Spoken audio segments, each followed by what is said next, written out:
A man doesn't raise his voice when the ground drops out from under him. He goes still. And on the morning my daughter looked me in the eye and told me she'd rather I died than raised her, I didn't shout back. I set my coffee down, and I gave her exactly what she was asking for. It was a Tuesday in early June, the kind of morning Charleston does better than anywhere else on earth. Low tide smell drifting up from the marsh behind the house, the kind of humidity that sits on your skin like a warm towel before 8 in the morning. My wife, Dorothy, had the good tablecloth out on the porch because our daughter Caroline was in from Atlanta, and Dorothy still believed, after 31 years of marriage to me, that a nice tablecloth could smooth over anything. I own a chain of 5 hardware and building supply stores across the Low Country. Started with one leaky-roofed building my own father couldn't afford to fix, back when I was 24 and too stubborn to know better. 34 years of 5 a.m. mornings so my daughter could grow up in a house with a view of the water instead of a duplex 2 streets back from the interstate. You'd think that buys a man something. A little grace, maybe, on the days he gets things wrong. Turns out, what it buys you is a Tuesday morning where your only child tells you she wishes you had never been born, so that she'd never had to be your daughter. I'd spent the morning the way I spend most of them now that I'm 62. Up before Dorothy, coffee on the porch, watching the herons work the shallows the same slow way they always do. Dorothy came out around 7:30 in her robe, kissed the top of my head, and said, "Be gentle with her today, Walter. She's been under a lot of pressure." When have I ever not been gentle with that girl? Dorothy gave me the look. 31 years of marriage, and that woman has one look that does the work of a courtroom.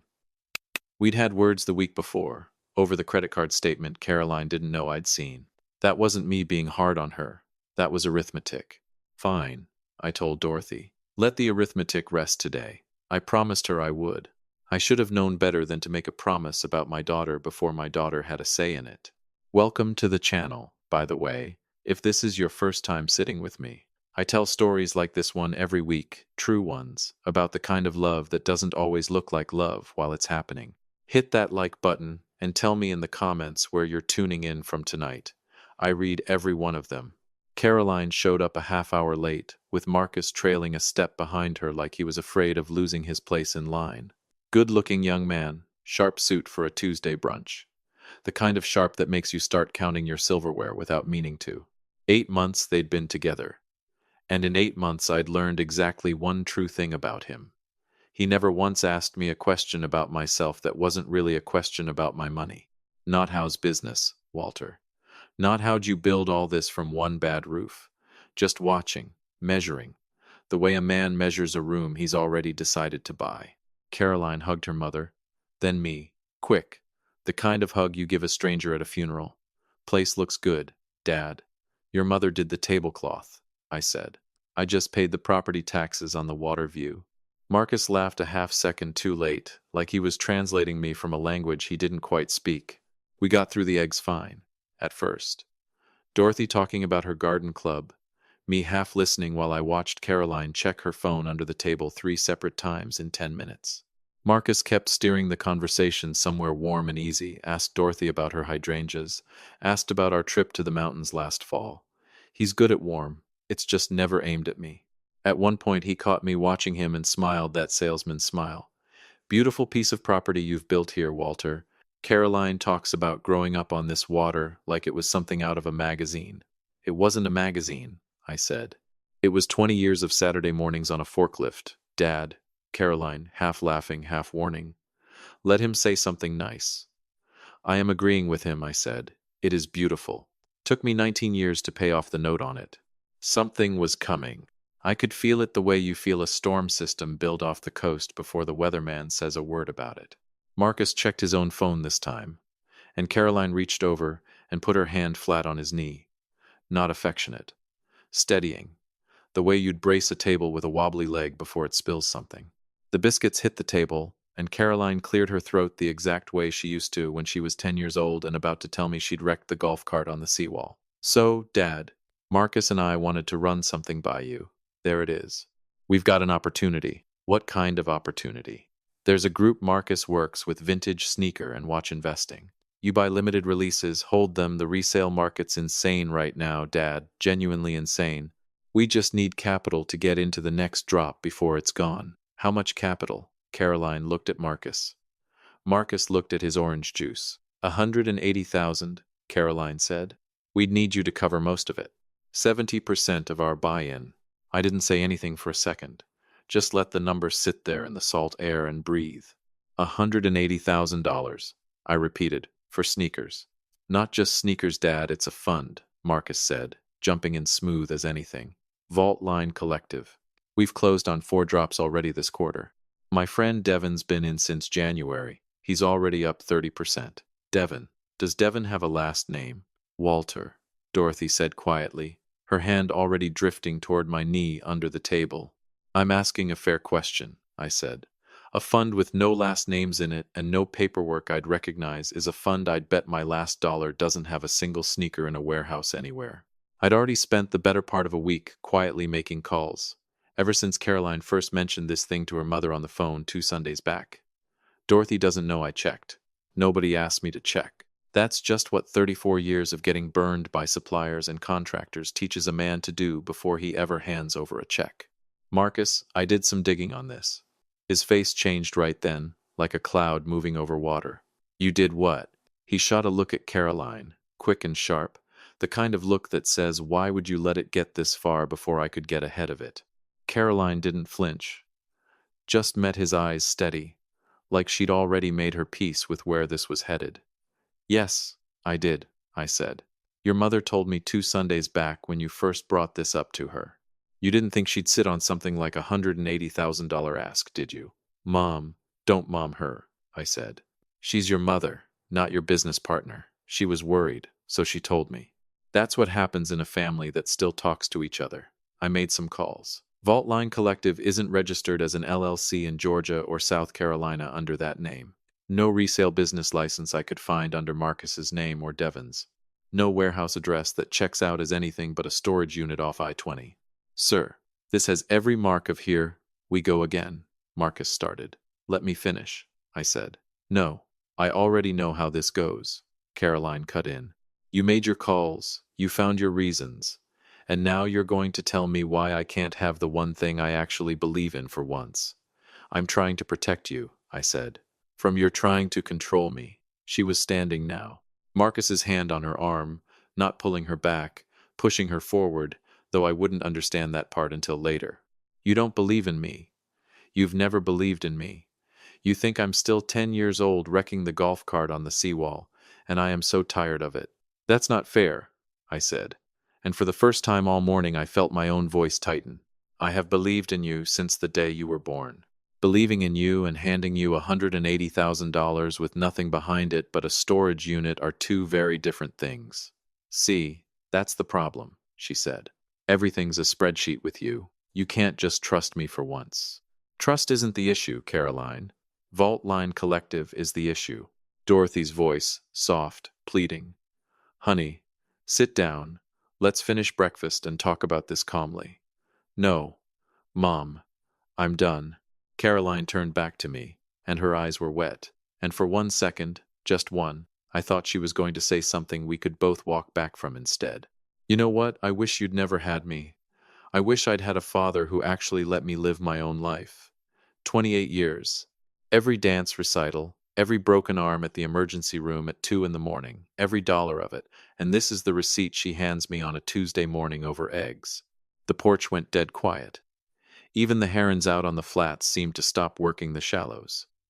Dorothy's hand tightened on my knee like she could hold the whole moment together through grip strength alone. Marcus didn't say a word, just watched.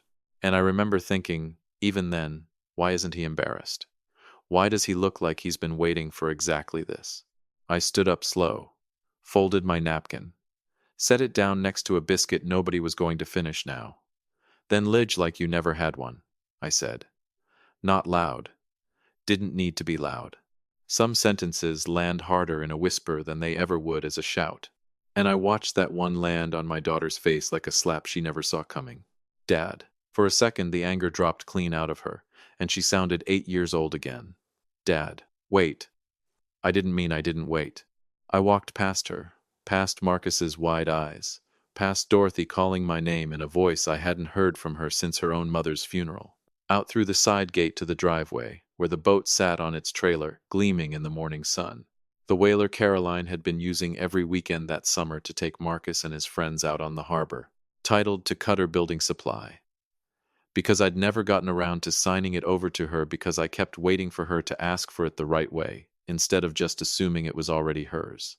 Funny how a man can wait 28 years for his daughter to ask him a real question and get his answer instead on a Tuesday morning that started with hydrangeas and biscuits. I hooked up the trailer, backed it out, and didn't look at the house once. My phone buzzed before I made it 2 blocks. Caroline, bring the boat back or I'm calling the police. The boat. I read it twice, sitting at the light on Coleman Boulevard, hand steady on the wheel, something cold settling into my chest that wasn't quite anger anymore. It was calmer than anger. It was something that had been building a lot longer than one bad breakfast. A second text came through right behind the first. I mean it, Dad, I'm not playing around. I typed back 3 words and set the phone face down on the passenger seat. It was never yours. The light turned green. I drove past the turn I'd have normally taken home, past my flagship store lit up in the noon sun, out toward the causeway with no real destination, just distance, just quiet, just the sound of a trailer hitch doing the one thing my own daughter couldn't manage that whole morning, moving forward without a fight. The first thing you learn building a business out of a building with a bad roof is that quiet is the loudest sound in the world when you're the one causing it. I've let go of employees with a phone call shorter than the one my daughter didn't get from me that afternoon. I drove 2 hours with no destination and ended up, of all places, back at my flagship store, closed for the day, lights off except the security floods buzzing over rows of lumber nobody was buying on a Tuesday. I parked the trailer in the loading bay and sat in the truck until the automatic lights shut off around me, and I was just a man in the dark, listening to the engine tick as it cooled. 28 years. And it comes down to 3 words on a phone screen. The boat. Like I hadn't paid for the thing outright. Like her name was on a single piece of paper anywhere. Dorothy called 11 times before midnight. I let 5 of them go to voicemail before I picked up, because a man needs at least one evening to be angry without an audience, even his own wife. Walter Grady Cutter, you get home right now, she said. No hello, straight into it. She's a wreck, sitting on the dock steps like somebody died. Nobody died, Dorothy. Somebody got told the truth. You didn't have to say it the way you said it. I said it exactly how I meant it, I told her. And my voice was calm, too calm probably, for a man whose only daughter had just wished him out of existence in front of a man none of us trusted. She wants to live like she never had a father, Dorothy. I'm just giving her the room to try. Silence on the line. Then, quieter, she didn't mean it. She meant it enough to say it in front of Marcus. In front of you. Real thoughtful timing on her part. Are you coming home tomorrow? I said, and hung up before she could talk me out of the one night of distance I'd earned in 31 years of never once taking one. I didn't sleep in the truck. For the record, I'm 62, not a fool. Checked into the inn out past Sullivan's Island, ordered a shrimp po' boy I never touched, and lay there watching a ceiling fan that didn't spin, running the whole breakfast back like game film. Vault, line, collective. Devon. No last name. $180,000 for sneakers nobody could produce a receipt for. She's not stupid, my daughter. Which means somebody worked very hard to make her stop thinking like she was. By 7 the next morning my phone had 17 new messages. Caroline, mostly. I read them over coffee. I didn't taste. Dad, you can't just take the boat, this is insane. You know that, right? Mom said you're at a hotel, real mature. I called the police. They're on their way to the house. You want to explain that to them, or should I? Bring it on, I typed back. Bring every patrol car in Charleston County if it makes you feel like an adult. I drove home around 9, straight into a driveway with an actual cruiser parked in it. Lights off, thank God.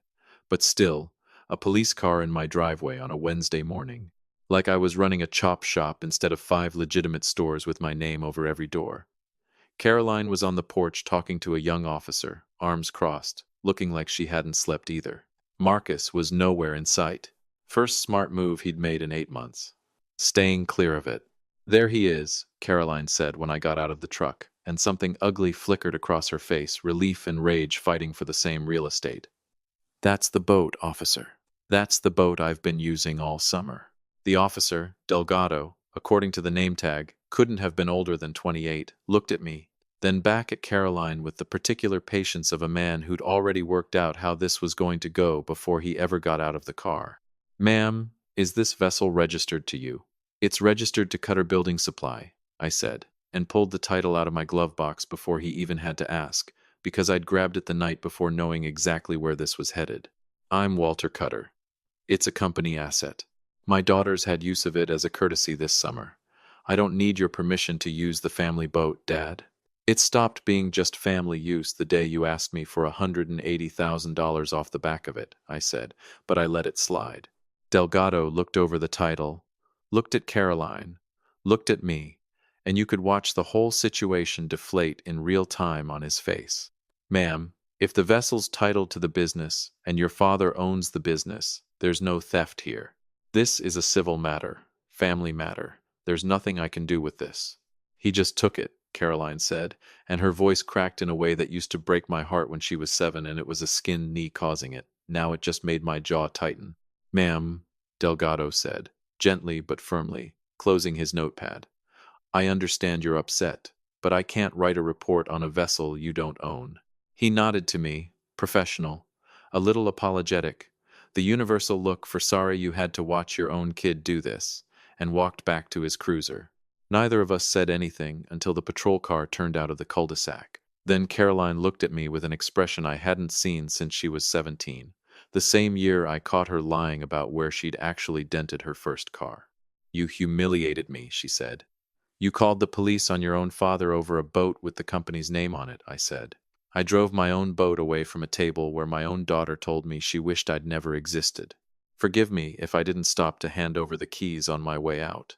She didn't have an answer for that, just stood on the porch, fists opening and closing at her sides, and for 1 second, just one, I thought maybe this was the bottom. Maybe this was where it started turning around. Then her phone buzzed. She looked down at it, and whatever color was left in her face drained straight out. "What?" I said. "Nothing, Dad."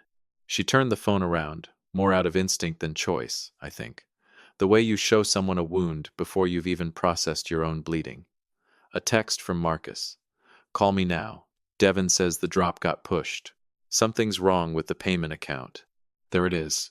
I'd been waiting 3 days for that particular shoe to drop, ever since I'd made the calls Caroline didn't know about. One to a resale broker in Atlanta who owed me a favor. One to an old Army buddy who works fraud cases for the Georgia Bureau of Investigation. I hadn't told Caroline what I'd found. I hadn't needed to. Some lessons cost more when you have to pay for them yourself. "What's wrong?" I asked, keeping my voice level, keeping it neutral, because the second I sounded like I told you so, she'd shut down completely, and I'd learned that about my daughter a long time ago. "It's probably just paperwork," she said. "Dad, I already sent them the money." "Okay." It burst out of her like something pressurized for days. Not all of it, but my part, my 30%. "I sent it Friday, before any of this happened. There it is. There's the whole thing laid out plain as day. $30,000, money I happen to know for a fact she didn't have sitting free in a checking account, which meant she'd drained her savings, run up a credit line, or done something dumber. I didn't ask which. Not yet. A man has to let the floor finish falling before he starts asking what's underneath it. And your boyfriend's friend, Devin, is saying the account has a problem. "It's probably nothing," she said. "Caroline, I need you to hear me, and I need you to actually hear it this time, not just wait for me to stop talking." I stepped closer, and my voice dropped the way it does when a supplier hands me a number I was never quoted. I checked days ago. Vault Line Collective isn't registered as a business anywhere in Georgia or South Carolina. The drops Marcus mentioned, the ones Devin supposedly closed, don't exist on any resale platform I could find, don't have inventory records, don't have anything. It's a shell. It was always a shell. She went white. Actually white, like the blood left her face on a countdown. "How long have you known that?" "Since before you ever sat down at that table, and you didn't tell me. You just let me sit there, and you humiliated me, instead of just telling me." "I tried to tell you at that table, Caroline. That's the whole reason we're standing in this driveway right now. Because I tried." And you told me you wished I'd never been your father for the crime of trying to keep you from doing exactly what you did anyway.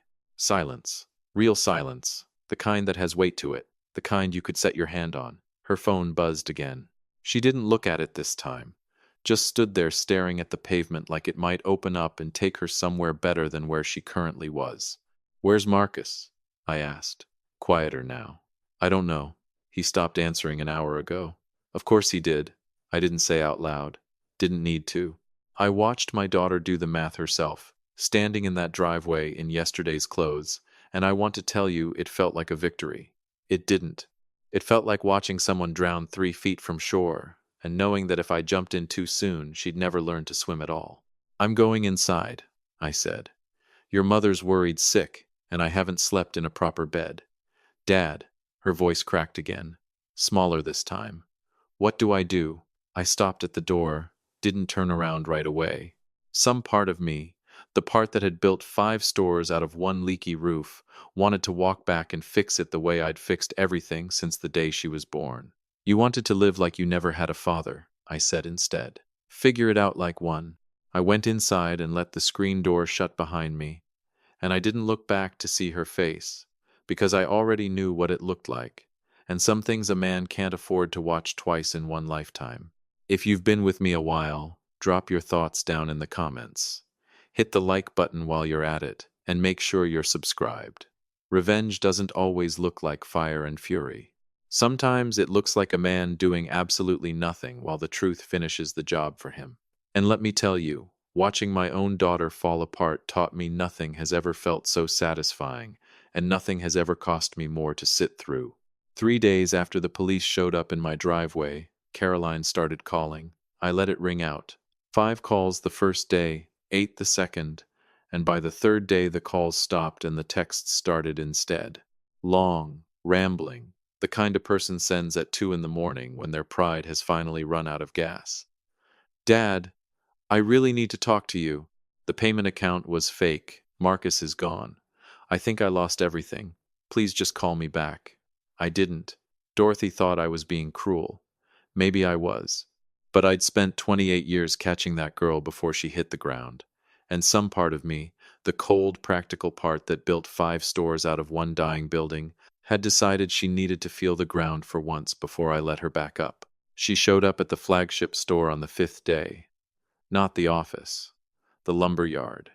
Standing out by the loading dock in the same wrinkled shirt, like she hadn't changed since Sunday. My yard manager, Roy, poked his head into my office. Your daughter's out there, Walter. Been standing by the gate 20 minutes. Didn't want to come in without asking. Didn't want to come in without asking. There's a first. I made her wait another 10 minutes before I walked out. Petty, maybe. I'd earned a little petty. She looked wrecked. Not dramatic wrecked. Real wrecked. The kind of tired that sits behind the eyes. I need to talk to you, she said. You're talking. Can we? Is there somewhere private? This is where I work, I said. Caroline, if you've got something to say it here, same as anybody else who walks onto this lot with a problem. That landed the way I meant it to. She flinched, but she didn't leave. The money's gone, she said. All of it. 30 grand. My whole savings. And I had to put the rest on a card because Marcus said the closing needed a rush fee. How much more? 9,000, she said. So quiet I almost missed it. On top of the 30. $39,000, Dad. And there's nothing. No sneakers, no fund, no Devon. His number's disconnected. Marcus has disappeared. Completely. I let the silence sit there. Didn't rush to fill it. A younger version of me would have already been reaching for my wallet.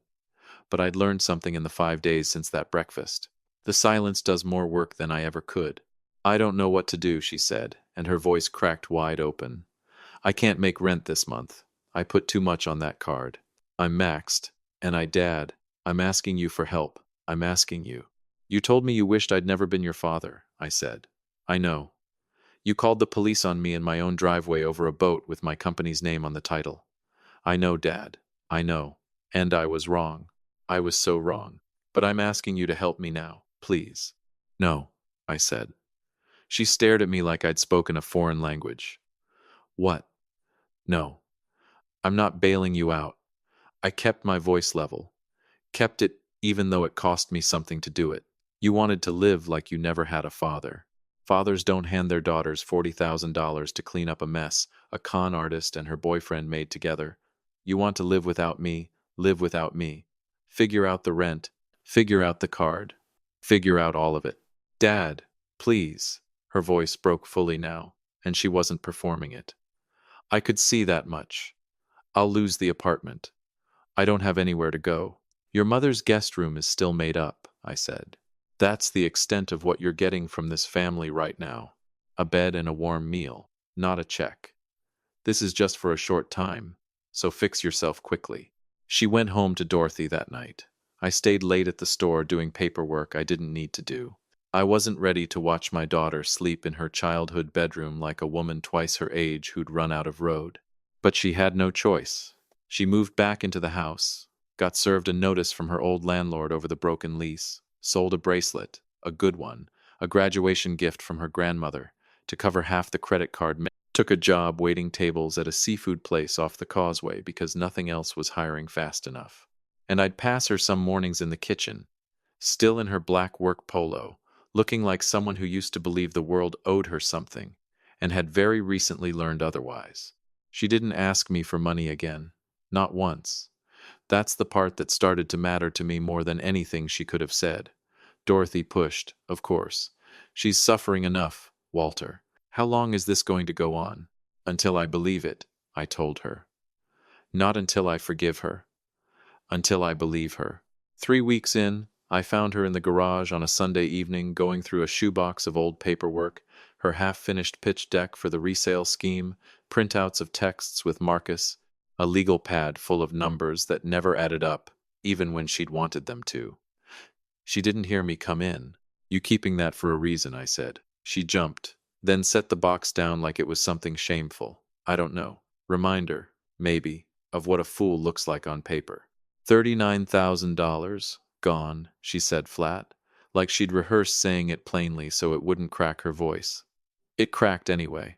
The payment account, it wasn't even real. It was just Devon's personal checking. There's no vault line collective.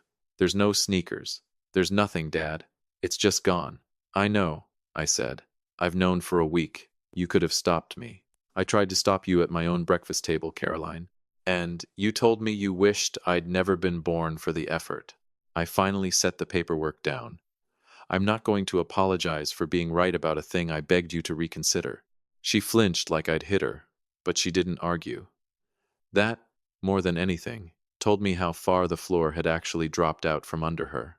Where's Marcus? I asked. Gone. Ghosted. Blocked me on everything. His apartment's cleared out. I went by yesterday. The landlord said he broke his lease 2 weeks ago. Her hands were shaking a little, and I watched her press them flat against her knees to still them. 2 weeks ago, Dad, before we even asked you for the money. He knew this whole time, and he still let me sit at your table and beg you for 70% of a scam. There it is. The whole shape of it, laid out plain in my own daughter's voice. I'd suspected as much the moment I saw his hand on her arm that morning, steadying her like a table leg instead of comforting her like a man who loved her. But suspicion and confirmation are two very different meals, and I could see my daughter was finally choking down the second one. I made some calls Thursday, I said. After you told me about the payment account, I've got a friend, Tomas Vega, works fraud cases for the GBI. We go back to my second store, before you were born.